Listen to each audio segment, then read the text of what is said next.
Good morning students, good morning. कैसे हैं आप सभी? All good. चलो आज शुरू करते हैं आपकी ज्योग्राफी का चैप्टर नंबर 2 और इसका पार्ट सेकंड आज हम शुरू कर रहे हैं। पार्ट 1 हम पहले बना चुके हैं, पहले आप लोग पढ़ चुके हो इस बारे में। तो भारत के भौतिक स्वरूप का पार्ट 2 आज हम स्टडी करेंगे। पिछले वाले पार्ट में हमने देखा था कि अर्थ के ऊपर और इंडिया के ऊपर भी बहुत सारे फिजिकल फीचर्स आपको नज़र आते हैं, जैसे माउंटेन नज़र आता है, जैसे प्लेन नज़र आता है, डेजर्ट एरिया, प्लाट्यू, आइलैंड, ये सब नज़र आते हैं। इंडिया पे भी है, पूरी अर्थ पे सब कंट्रीज़ में है। अच्छा, एक चीज़ और देखने की बात है कि हमारे इंडिया में डिफरेंट टाइप की रॉक्स भी पाई जाती है, जैसे कि कुछ तो बहुत ही हार्ड होती है मार्बल जैसी, और कुछ बहुत सॉफ्ट होती है टेल्कम पाउडर जैसी।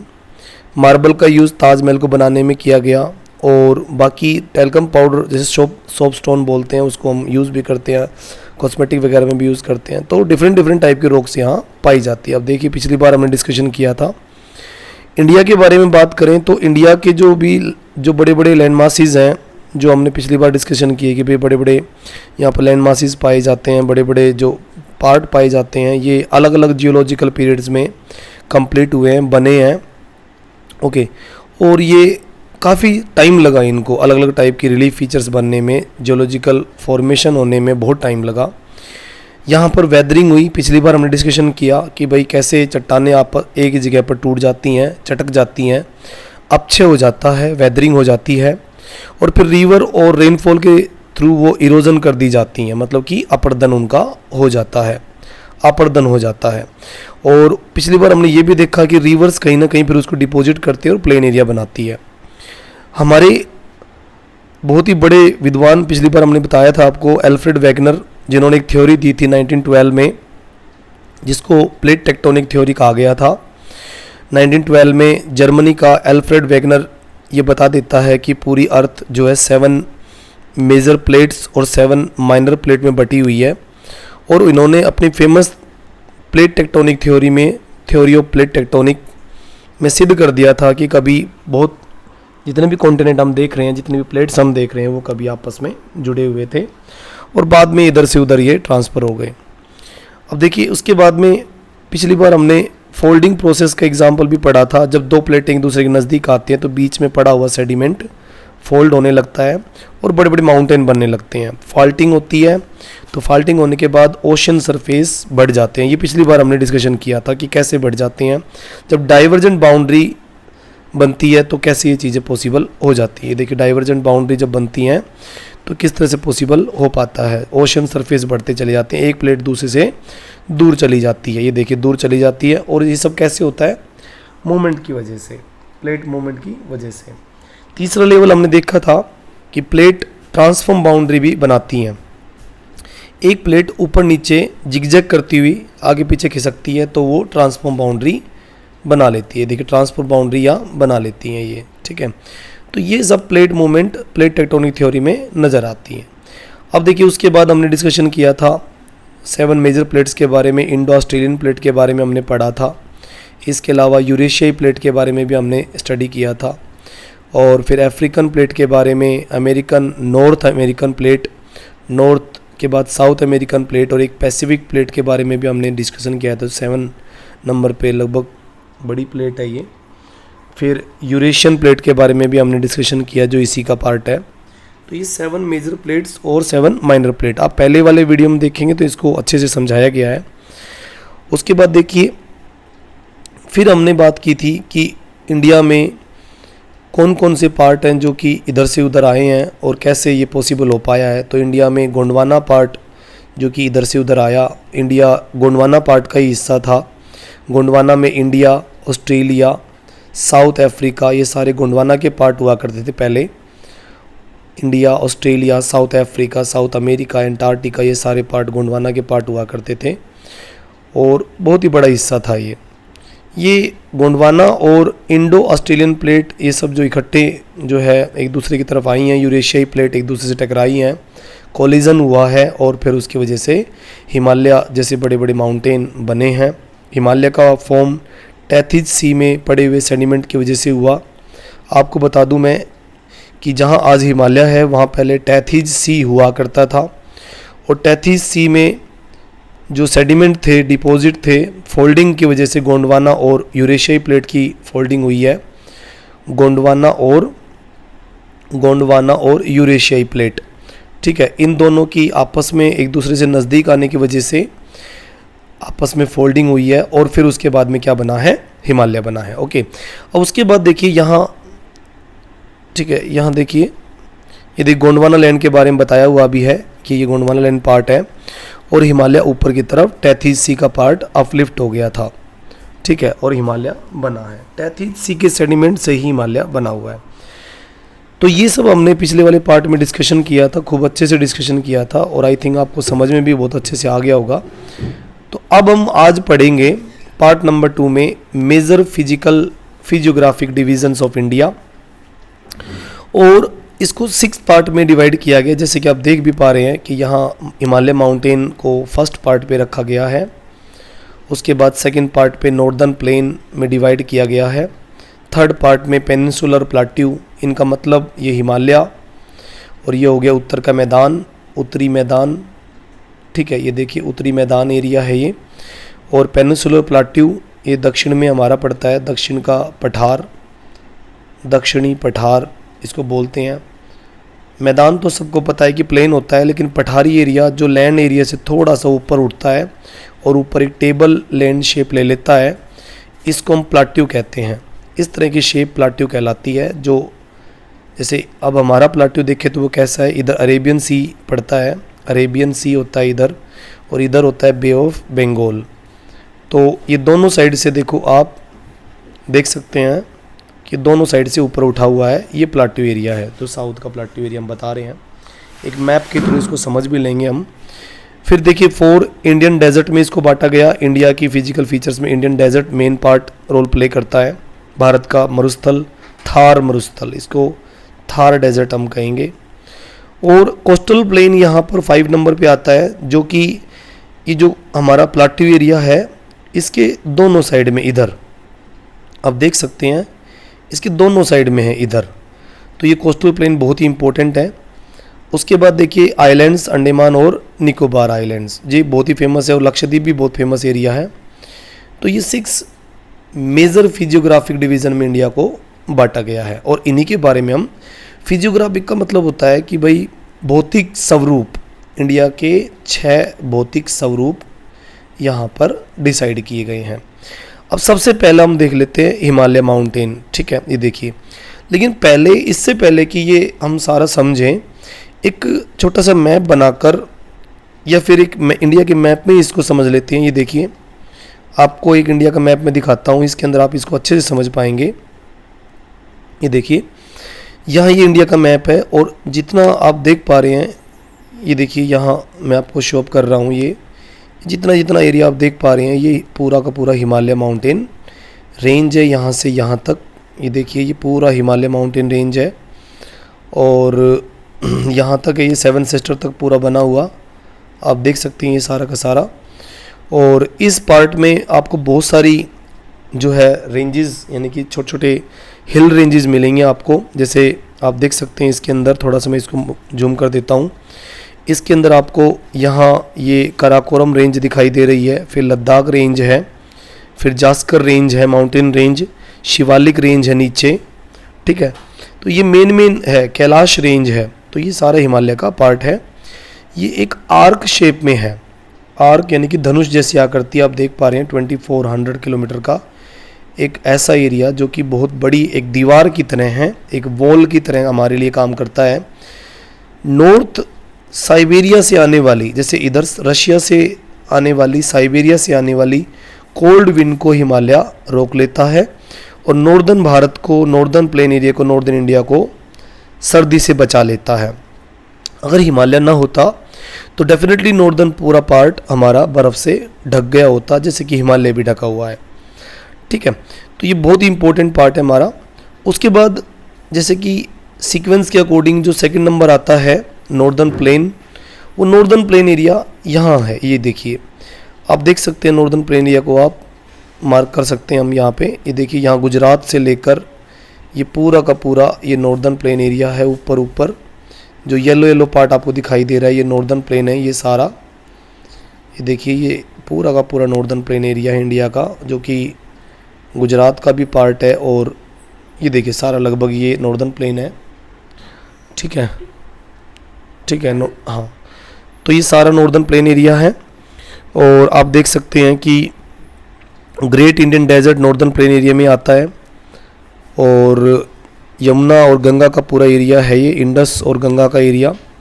इंडस यहाँ से बन के चलती है कैलाश रेंज से, मानसरोवर लेक के आसपास से, और क्रॉस करती हुई आ जाती है। आप देख सकते हैं ये इंडस आ रही है, पूरी क्रॉस करती हुई आ रही है इंडिया को, और फिर पाकिस्तान में चली जाती है। इसकी 5 हेल्पिंग रिवर भी आप देख सकते हैं, झेलम, रावी, सतलुज, व्यास, ये 5 नदियाँ जो पहले इस पार्ट को जिसने बनाया भी था।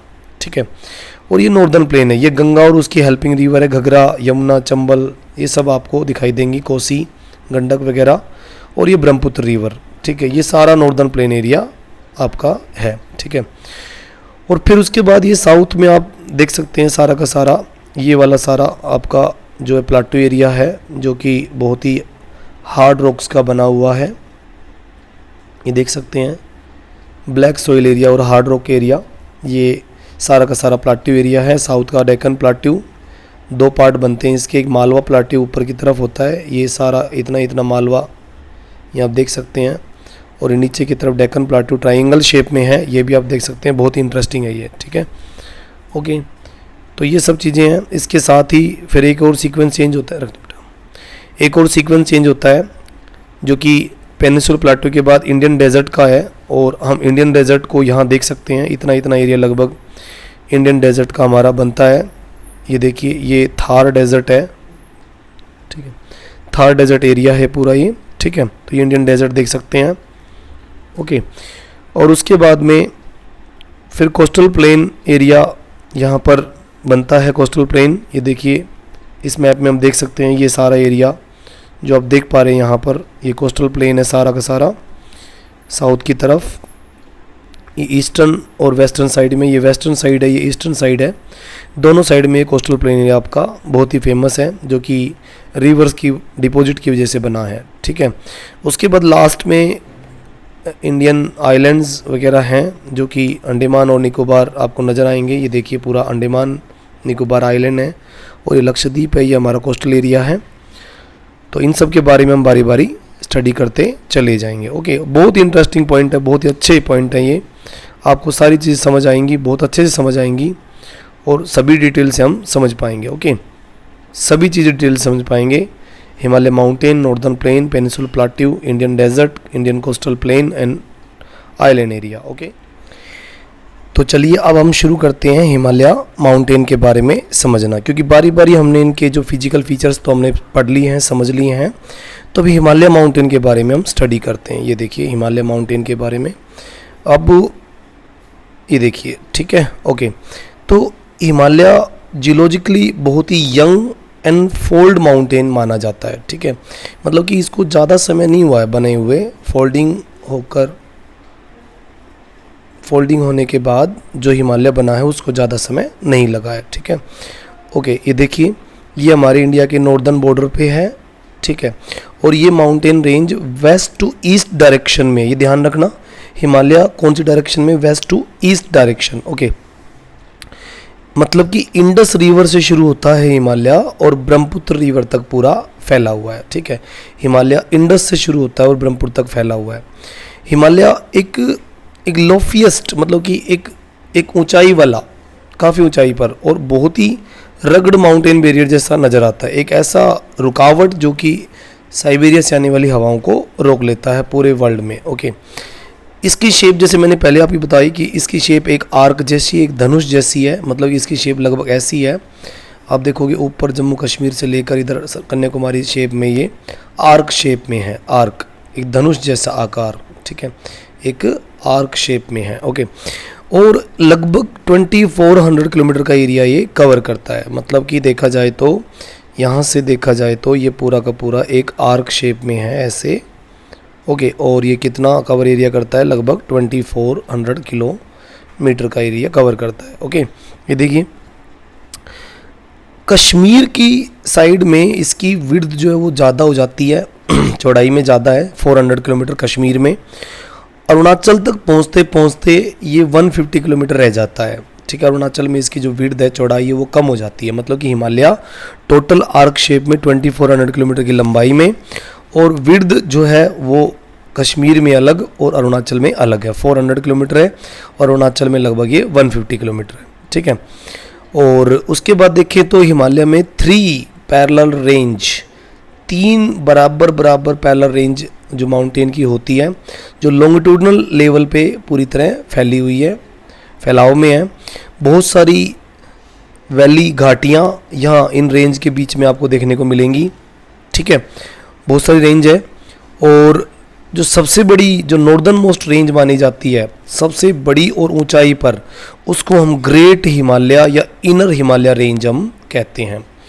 ग्रेट का मतलब महान और इनर का मतलब सबसे अंदर की साइड में यही है। मतलब नॉर्दर्न साइड का सबसे लास्ट पॉइंट जो बनता है वो इनर हिमालय, यानी कि सबसे लास्ट का पॉइंट यही बनता है। उसके बाद तो तिब्बत और चाइना ही शुरू हो जाता है। तो ये इनर हिमालय है। बर्फ़ जमी होने के कारण बहुत सारी आइस जमी होती है, जिसकी वजह से इसको हिमाद्री हिमालय भी हम कहते हैं। और ज़्यादातर जो कंटिन्यूस हिल रेंज है, माउंटेन रेंज है, एवरेज हाइट सभी की, जो ग्रेट हिमालय की एवरेज हाइट है वो लगभग 600 जो है मीटर की लगभग होती है। मतलब 6 किलोमीटर के अप्रोक्सीमेट, इससे ज़्यादा ही होती है, इससे कम नहीं होंगी, इससे ज़्यादा ही होंगी, ओके। और काफ़ी ऊंची ऊंची चोटियाँ यहाँ पे, ठीक है। बर्फ़ जमी होने का एक रीज़न भी मैं आपको यहाँ बताता हूँ कि हिमालय पे बर्फ़ जमी हुई है, तो उसका एक रीज़न है। एक मेथड के अकॉर्डिंग 165 मीटर की हाइट, 165 मीटर की हाइट पर सरफेस टेम्परेचर से 1 डिग्री सेल्सियस टेम्परेचर कम हो जाता है, ठीक है।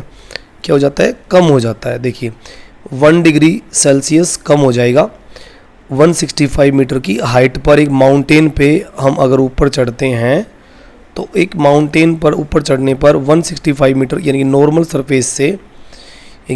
सरफेस से ऊपर चढ़ते हुए 165 मीटर पर 1 डिग्री टेम्परेचर कम होता चला जाएगा। जैसे कि अगर हम मान लीजिए नॉर्मल सरफेस पे हम 35 डिग्री टेम्परेचर है या फिर 40 डिग्री टेम्परेचर है, 40 डिग्री सेल्सियस है, जो भी है, अगर 40 डिग्री सेल्सियस टेम्परेचर है, ठीक है, तो हम अगर 1650 की हाइट पर चले जाते हैं तो डेफिनेटली सरफेस टेम्परेचर के 40 डिग्री में से -10 हो जाएगा। क्योंकि अगर 165 मीटर पर 1 डिग्री सेल्सियस कम हो रहा है, अगर 1 डिग्री सेल्सियस डिक्रीज़ हो रहा है, ठीक है, एक मेथड के अकॉर्डिंग की हाइट बढ़ने पर टेम्परेचर डिक्रीज़ होता है। तो 1650 पर डेफिनेटली जो है 1650 की मीटर की हाइट पर 10 डिग्री टेम्परेचर डाउन हो जाएगा। यानी कि कितना हो जाएगा? 10 डिग्री। और अगर मतलब 40 में से अगर 10 हटाते हैं तो फिर 30 रह जाता है, फिर 30, यानी कि इस लेवल पर आते आते टेम्परेचर 30 डिग्री सेल्सियस रह जाएगा, ठीक है। फिर थोड़ा डबल जाओगे, यानी कि 3300 पे चले जाओगे डबल, तो फिर टेम्परेचर और माइनस घट जाएगा, ठीक है, और फिर 20 डिग्री माइनस हो जाएगा, ठीक है, 20 डिग्री सेल्सियस पे चला जाएगा। और थोड़ा ऊपर बढ़ोगे तो फिर डेफिनेटली फिर 10 डिग्री और घट जाएगा। और जैसे पहले 30 में से 10 गए तो 20 बच गए थे हमारे पास, तो फिर और ऊपर जाने पर 10 डिग्री दोबारा घट जाएगा, यानी कि इतने मीटर पर जाने पर टेम्परेचर और घट जाएगा। और अगर ये कह रहा है कि 1650 की हाइट है, अगर इनके अकॉर्डिंग 1650 की हाइट है, तो डेफिनेटली फिर तो इतनी ऊंचाई पर बर्फ़ जमना सिंपल सी बात है। यानी कि अगर इस हाइट तक हम जाते हैं, 1600 की मीटर की हाइट पर जाते हैं, तो डेफिनेटली ये घटेगा और 0 या उससे भी कम हो जाएगा। मान लीजिए इसमें हम प्लस 1650 और कर लेते हैं। अगर 1650 और कर लेते हैं, डेफिनेटली ये जो है, ठीक है, 1650 की हाइट पे चला जाएगा। ये देखिए 1650 हाइट, तो 1650 हाइट पर अगर हम देखें तो 0 डिग्री सेल्सियस लगभग हो जाता है और बर्फ़ जमी हुई मिलेगी। मतलब कि 6000 मीटर से ऊपर जाते जाते लगभग बर्फ़ जमी हुई हमें मिलेगी, ओके। तो ये हमें ध्यान रखना है, ओके। तो ये एक मेथड हमें याद रखना है। इससे हम समझ सकते हैं कि हिमालय पे ऊंचाई बढ़ने के साथ साथ बर्फ़ क्यों जमी हुई है और क्यों हिमालय को हम हिमाद्री कहते हैं। हिमाद्री हिमालय क्यों कहते हैं? क्योंकि ज़्यादा हाइट होने की वजह से बर्फ़ जमी हुई है। ओके, तो देखिए ये हमें समझ आ गया अच्छे से। अब देखिए इसमें हम देख लेते हैं कि ओके, ये देखिए अब आगे देखिए इसके अंदर कुछ और पार्ट हिमालय के अंदर ही, ठीक है। ये देखिए हमें ये समझ में आ गया। और यहाँ पर अब हिमालय की अलग अलग रेंज के बारे में भी थोड़ा समझ लीजिए कि कौन कौन सी रेंज यहाँ पाई जाती है। जैसे कि ये ऊपर की तरफ पामीर नोट है, इसको पामीर की यानी कि संसार की सबसे ऊंची प्लाटू एरिया माना जाता है, पामीर की गांठ मानी जाती है। ये हिंदू कुश माउंटेन है, ये कुनलुन माउंटेन है, ये हमें ज़रूर याद रखना, हिमालय से ऊपर साइड में ये मिलता है। यहाँ पर हिमालय की Kailash range, Shipki La, Mansarovar lake, Gurla Mandhata, Zanskar range, Karakoram range, Ladakh range, ये सारी यहाँ पाई जाती है। और इसके अलावा नंदा देवी माउंटेन, धौलागिरी, ये हम सब आगे डिस्कशन करेंगे। कंचनजुंगा सिक्किम का, माउंट एवरेस्ट नेपाल का, मेकालू यहाँ फेमस है। और ये जो है मेघालय के आसपास की और जो ऊपर की जो हिल्स हैं, गारो, खासी, जंतिया, यहाँ मिलती है। सेवन सिस्टर में पूर्वांचल की पहाड़ियाँ आपको यहाँ नज़र आएंगी सारी। नागा हिल, पटकोई, बुम हिल, मिज़ोरम की हिल यहाँ नज़र आएंगे आपको।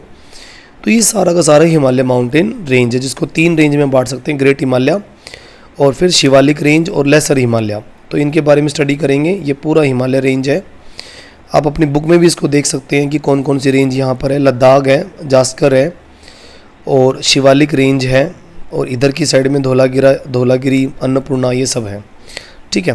तो अब देखिए आगे ये पूरा आपको मैप दिखाया गया है, इसमें आप पूरे इंडिया का आराम से आप समझ सकते हैं, जिसमें मैंने आपको बताया भी है थोड़ी देर पहले। अब देखिए उसके बाद हिमालय माउंटेन में, ग्रेट हिमालय के आसपास कुछ हाईएस्ट पीक यानी कि ऊंची ऊंची जो चोटियां पाई जाती हैं, कुछ या नेपाल की हैं, कुछ इंडिया की हैं। हम इनके बारे में स्टडी करेंगे। यहाँ देखिए टॉप 10 ये 5 इंडिया की और 5 नेपाल की माउंटेन रेंज है। तो माउंट एवरेस्ट सबसे ऊंची जो रेंज है वो यहाँ आपको मैं दिखा रहा हूँ। माउंट एवरेस्ट जो कि नेपाल में पाया जाता है, सबसे ऊंचा पर्वत इस अर्थ पे, और ये 8848 मतलब कि 8848 मीटर की हाइट पर ये है, सबसे ऊंचा माउंटेन है। लोग आते हैं यहाँ पर माउंट एवरेस्ट पे चढ़ने के लिए। फिर उसके बाद इंडिया का कंचनजुंगा नंबर 2 पे आता है, दूसरे नंबर का माउंटेन इंडिया का सबसे फेमस माउंटेन है। हाइट उतनी तो नहीं है माउंट एवरेस्ट जितनी तो नहीं है, लेकिन फिर भी 8598 की हाइट मीटर में इसकी है, मतलब कि 8 किलोमीटर से 8.5 किलोमीटर से लगभग ज़्यादा ही है। फिर नेपाल का ये मेकालू माउंटेन काफ़ी फेमस है और 8481 के लगभग इसका एरिया बनता है, इतनी मीटर की इसकी हाइट है, 8481। ओके, फिर उसके बाद धौलागिरी माउंटेन वही माउंटेन है जहाँ से हनुमान जी रामायण के समय काल में धौलागिरी माउंटेन को अपने हाथ पे उठा ले गए थे। कुछ पार्ट, थोड़ा सा पार्ट नेपाल से जहाँ जड़ी बूटियाँ पाई जाती थी, और लक्ष्मण जी जो श्रीलंका में मूर्छित पड़े थे उनको जीवन दान मिला था फिर उसके बाद। तो धौलागिरी माउंटेन ये ध्यान रखें हम। ओके, नेपाल में है ये।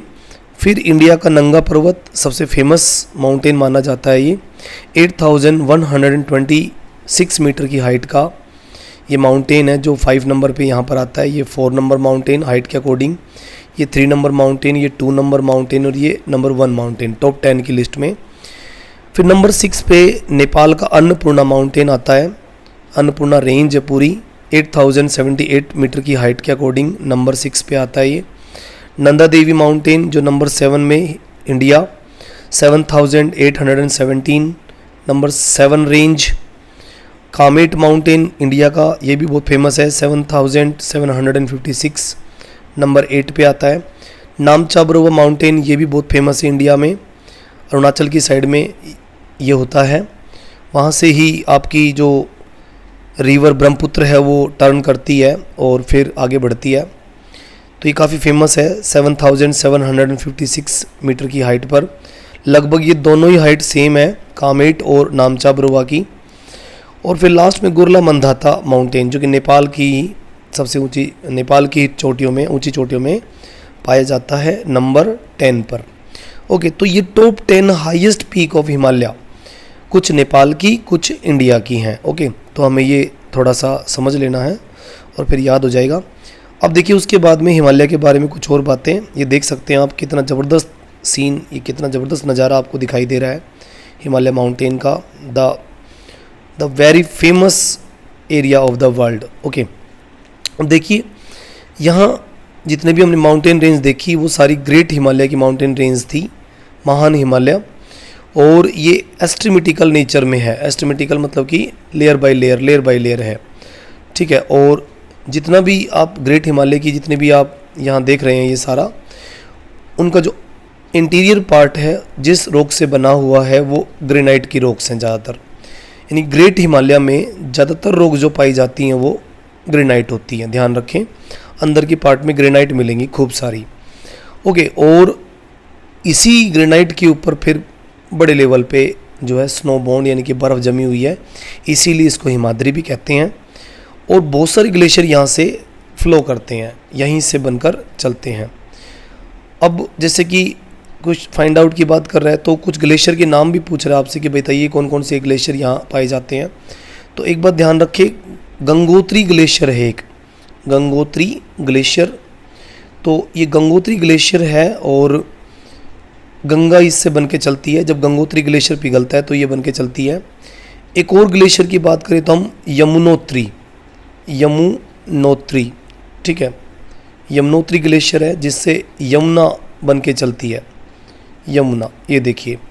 तो ऐसे बहुत सारे जो ग्लेशियर हमारे ग्रेट हिमालय में पाए जाते हैं और बहुत सारे पासिस भी पाए जाते हैं ग्रेट हिमालय में, यानी कि रास्ते आर पार जाने के दर्रे, इनको हम दर्रा कहते हैं। पासिस जो होते हैं वो सारे के सारे दर्रे होते हैं, और दर्रा मतलब वैली के बीच से जाने का रास्ता, घाटियों के बीच में से निकलता हुआ रास्ता, ठीक है। और एक और हमारे पास क्वेश्चन आया कि name of the state where highest peaks are located, तो डेफिनेटली नेपाल है, सबसे ऊंची चोटियां तो वहीं पर ही है, नेपाल में ही है, और कुछ कश्मीर में भी हैं, ठीक है। तो ये सब है। इसके अलावा आप देखिए हमारे हिमालय के साउदर्न लेयर जो है, साउथ ऑफ हिमाद्री, मतलब हिमाद्री जो माउंटेन रेंज है उसके साउथ की तरफ बहुत ही छोटे छोटे और रगड़, मतलब जिनकी ज़्यादा ऊंचाइयाँ नहीं है, वो आपको एक और बीच में, यानी कि शिवालिक और ग्रेट हिमालय के बीच में एक माउंटेन मिलेगा, जो कि हिमालय या हिमाचल या लेसर माउंटेन रेंज उसको कहते हैं। ग्रेट हिमालय के बाद में ये नंबर 2 का माउंटेन है। ग्रेट हिमालय जिसको हम नंबर 1 हिल रेंज कह सकते हैं, माउंटेन रेंज कह सकते हैं, तो हिमाचल हिमालय नंबर 2 रेंज में आएगा यहाँ पर। अब इसकी हाइट ज़्यादा नहीं होती, देखो इसकी हाइट ग्रेट हिमालय जितनी नहीं है, लेकिन फिर भी 3700 मीटर से लेकर 4500 मीटर के बीच में इसकी हाइट पाई जाती है, और विड्थ भी ज़्यादा नहीं है। अब देखोगे इसकी विड्थ भी ज़्यादा नहीं है, देखिए 50 किलोमीटर के लगभग इसकी विड्थ पाई जाती है हिमाचल हिमालय। तो लेंथ भी ज़्यादा नहीं है, मतलब कि हाइट भी ज़्यादा नहीं है और विड्थ भी ज़्यादा नहीं है, और ये लगभग कंप्रेस्ड और अल्टर्ड रॉक्स का पार्ट है। अल्टर्ड मतलब कि टूटी फूटी रॉक्स हैं, ज़्यादा मतलब कि मैं ये मानूँ कि बहुत ज़्यादा न्यूली एरिया नहीं है ये। और उसके बाद देखिए यहाँ जो हिमाचल और लेसर हिमालय है, यहाँ पर पीर पंजाल माउंटेन रेंज पाई जाती है, बहुत ही फेमस रेंज है ये, लॉन्गेस्ट है, मोस्ट इम्पोर्टेंट रेंज है। एक तो पीर पंजाल हो गया यहाँ पे 1A पार्ट, ओके। दूसरा धौलाधार हो गया नंबर 2B पार्ट, ठीक है, ये नंबर 2 मान लीजिए आप, जो यहाँ पर माउंटेन रेंज पाई जाती है। फिर नंबर 3 यहाँ पर पीर पंजाल, धौलाधार और महाभारत रेंज, ये 3 प्रकार की रेंज पाई जाती है, ओके। तो यहाँ पर काफ़ी फेमस है ये। इसके अलावा कुछ यहाँ पर फेमस वैलीज़ भी हैं। मैं किसकी बात कर रहा हूँ? नंबर 2 की। नंबर 2 का मतलब हिमाचल माउंटेन रेंज की बात कर रहा हूँ, जिसकी हाइट कम है। तो वो कुल्लू घाटी, 3 बड़ी बड़ी फेमस, कश्मीर घाटी, कांगड़ा घाटी और कुल्लू घाटी, मतलब कि ट्रिपल के, आप इसको समझ सकते हो, ट्रिपल के, कश्मीर, कांगड़ा और कुल्लू वैली, ये 3 फेमस वैली है। और हिमाचल जो है, हिमाचल प्रदेश में तीनों पाई जाती है। काफ़ी फेमस एरिया है ये। ओके, उसके बाद देखिए कुछ और भी लोकेशन है, मंसूरी, नैनीताल, रानीखेत, ये काफ़ी फेमस है, जो कि यहाँ आपको यानी कि जो उत्तराखंड के आसपास आपको देखने को मिल सकती हैं। काफ़ी फेमस है ये, और काफ़ी मैं ये कहूँ कि हेल्थ पर्पज़ के लिए लोग यहाँ पर जाते हैं। मतलब कि बहुत ही फेमस और गर्मियों के लिए बहुत अच्छा एरिया माना जाता है ये, लोग घूमने के लिए जाते हैं। Kangra valley, Kashmir valley, Kullu valley में घूमने के लिए जाते हैं। काफ़ी फेमस एरिया है ये। ओके, आगे देखिए हिमालय की सबसे नीचे वाली रेंज जो है वो शिवालिक रेंज मानी जाती है। सबसे down range, outer most range of Himalaya मानी जाती है। और इसकी विड्थ 10-50 किलोमीटर से लेकर 10 to 50 किलोमीटर से इसकी चौड़ाई शुरू हो जाती है। और हाइट इसकी सबसे कम है, आप देखोगे 900 मीटर से लेकर 1100 मीटर के बीच में ये इसकी हाइट है, ज़्यादा हाइट नहीं है। और सेडिमेंट डिपॉजिट एरिया है, मतलब कि ज़्यादा कोई बेहतरीन मैं ये कहूँ कि भाई बहुत अच्छी रॉक्स यहाँ पर नहीं पाई जा सकती। और कुछ टूटी फूटी रेंज में पड़ा हुआ शिवालिक का रेंज है ये। ओके, और यहाँ पर वैली एरिया भी बहुत सारा थिक ग्रेवल्स पाए जाते हैं। एलुवियल प्लेन एरिया भी यहाँ पर पाया जाता है। ये देखिए एलुवियम भी पाए जाते हैं यहाँ पर, तो काफ़ी फेमस है ये। ओके, यहाँ पर लॉन्गिट्यूडनल लेवल पे यानी कि समानांतर लेवल बनती हुई, ठीक है, पैरेलल बनती हुई कुछ वैली भी है यहाँ पे, जो हिमालय और शिवालिक के बीच में पाई जाती है। दून बोलते हैं इनको हम। तो उत्तराखंड में आप देख सकते हो देहरादून काफ़ी फेमस दून है, कोटली दून काफ़ी फेमस दून है, पाटली दून काफ़ी फेमस दून है। एक्चुअल में दून एरिया क्या होता है, एक ऐसा वैली टाइप में होता है जो कि इस तरह की रेंज में बना होता है। जैसे इस तरह की रेंज में बना होता है, तो क्या होता है कि ऐसे माउंटेन जो कि ऊपर से तो ये देखो ऊपर से तो प्लेन बनते हैं, लेकिन यहाँ से उनका सर्कुलेशन बनने लगता है, यानी कि कुछ एयर का एरिया बनता है यहाँ पर, तो ये दून बन जाती हैं। और लोग यहाँ पर पैराशूट राइडिंग के लिए निकलते हैं। पैराशूट राइडिंग खूब बढ़िया ढंग से होती है, मतलब कि एक ऐसा घाटी एरिया होता है जहाँ से विंड्स ऊपर की तरफ मूव करती हैं, तो ये काफ़ी फेमस एरिया है। अब देखिए उसके अलावा हिमालय को हम दूसरी डिवीज़न में करें, अगर रीजनल डिवीज़न के अकॉर्डिंग हम इसको बांटें वेस्ट टू ईस्ट, तो काफ़ी फेमस एरिया ये माना जाता है। अगर हम हिमालय को एरिया वाइज रीजनल डिवीज़न में हम बांटें, रीजनल जैसे अभी हमने देखा था 3 रेंज, यानी कि पहली रेंज हमने देखी थी ग्रेट हिमालय, और दूसरी रेंज हमने देखी हिमाचल या लेसर हिमालय, और तीसरी हमने देखी थी जो सबसे फेमस थी लास्ट वाली, जिसको हम कहते हैं शिवालिक रेंज, ये नंबर 3। तो ये तो हाइट के अकॉर्डिंग डिवाइडेशन था। और अगर हम देखें कि भाई अब रीजनल एरिया वाइज अब इसको डिवाइड करें, तो रीजनल एरिया वाइज इसको लगभग 5 या 6 पार्ट में डिवाइड किए जा सकता है। देखो 5-6 पार्ट में डिवाइड कर देते हैं हम इसको। तो ये डिवीज़न हम रिवर के अकॉर्डिंग भी कर सकते हैं। पहली डिवीज़न यहाँ होती है इंडस और सतलुज के बीच में जो हिमालय है, उसको पंजाब हिमालय में हम बांट सकते हैं, नंबर 1। ओके, उसके बाद ठीक है, या इसको हम कश्मीर हिमालय भी कह सकते हैं, हिमाचल हिमालय भी इसको हम कई प्रकार से हम कह सकते हैं। फिर दूसरी वाली रेंज सतलुज रिवर से शुरू होकर काली रिवर के बीच में बना हुआ हिमालय, जिसको कुमायूं रेंज, कुमायूं हिमालय हम कहते हैं, ये नंबर 2 एरिया बन जाता है। फिर काली और तिस्ता रिवर के बीच का सारा एरिया नंबर 3 यानी कि नेपाल हिमालय कहलाता है। ये देखिए नंबर 3 नेपाल हिमालय। और फिर तिस्ता और दिहांग के बीच में, ये देखिए तिस्ता और दिहांग रिवर के बीच का आसाम हिमालय बन जाता है। ये देखिए यहाँ पर आसाम हिमालय आप देख सकते हैं, ये रहा आसाम हिमालय, ये नंबर 4 हो गया। ठीक है, ये देखिए उसके बाद फिर जो 7 सिस्टर की तरफ एरिया पड़ता है, जिसको हम पूर्वांचल की पहाड़ियाँ कहते हैं। देखिए पूर्वांचल या ईस्टर्न हिल एरिया, ये काफ़ी अलग है, ये ज़्यादा ऊंचाई पे नहीं है, लेकिन ईस्टर्न मोस्ट साइड पे ये पाया जाता है। तो इसको हम 5 नंबर पार्ट में बांट सकते हैं। जैसे मैंने बताया कि भाई पूरे हिमालय को हम 5 पार्ट में रीजनल एरिया वाइज कर सकते हैं। देखिए यहाँ पर हम देखेंगे कि इसको कैसे बांट सकते हैं। ये देखिए यहाँ तक का एरिया आप देख सकते हैं, ये जितना भी एरिया आप देख पा रहे हैं, ये सारा, ये जितना भी एरिया देख रहे हैं आप, यहाँ सारा, इसको आप कश्मीर हिमालय कह दीजिए, या फिर आप इसको सतलुज ऊपर से शुरू होती है और इंडस ऊपर से शुरू होती है और सतलुज तक का पूरा एरिया ये बन जाता है। सतलुज से फिर काली रिवर यहाँ ये नंबर 2 वाला पार्ट बन जाता है, ये नंबर 2 और वो नंबर 1। ये देखिए यहाँ पर मैं आपको दिखा देता हूँ, ये नंबर 2 एरिया हो गया, ये नंबर 2 एरिया, ये इसको हम कहेंगे कुमायूं रेंज। ये हो गया आपका ऊपर से सारा एरिया, ये नंबर 1 एरिया जो जिसको मैंने बताया था आपको, कौन सा, ये कश्मीर हिमालय। और नंबर 3 ये देखिए नेपाल हिमालय, यहाँ से यहाँ तक का, ये पूरा का पूरा नंबर 3 नेपाल हिमालय।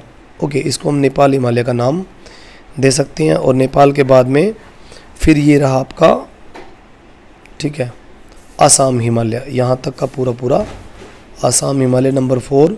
और ये रही आपकी पूर्वांचल की पहाड़ियाँ। तो ये एरिया वाइज आप इसका डिवीज़न कर सकते हैं। Number Kashmir Himalaya, number 2 Kumaon range, number 3 Nepal Himalaya, number 4 Assam Himalaya, number 5 Purvanchal की पहाड़ियाँ। तो इस तरह से आपको उसको डिवाइड कर सकते हो। ओके, काफ़ी डिवाइडेशन है, दे दो, ठीक है। ओके, तो ये डिवाइड हम इसको कर सकते हैं। ओके, उसके बाद देखिए पूर्वांचल के बाद में जो है ये बहुत ही फेमस पूर्वांचल हमने यहाँ देख लिया।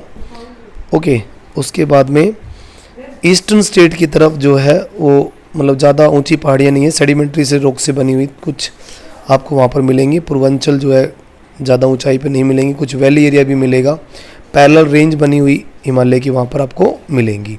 ओके, तो ये हमारा हिमालय यहाँ कंप्लीट हो जाता है इस तरह से। मीजो पहाड़ियाँ, ये देखिए ये पूर्वांचल की ही पूरी हिल्स हैं, पूर्वांचल, ये देखिए पूर्वांचल की हिल्स एरिया है पूरी की पूरी, आप देख सकते हैं, ठीक है। नागालैंड, मणिपुर हिल्स और मिजोरम हिल, पटकोई हिल्स, ये सारी पूर्वांचल की पहाड़ियाँ ही हैं।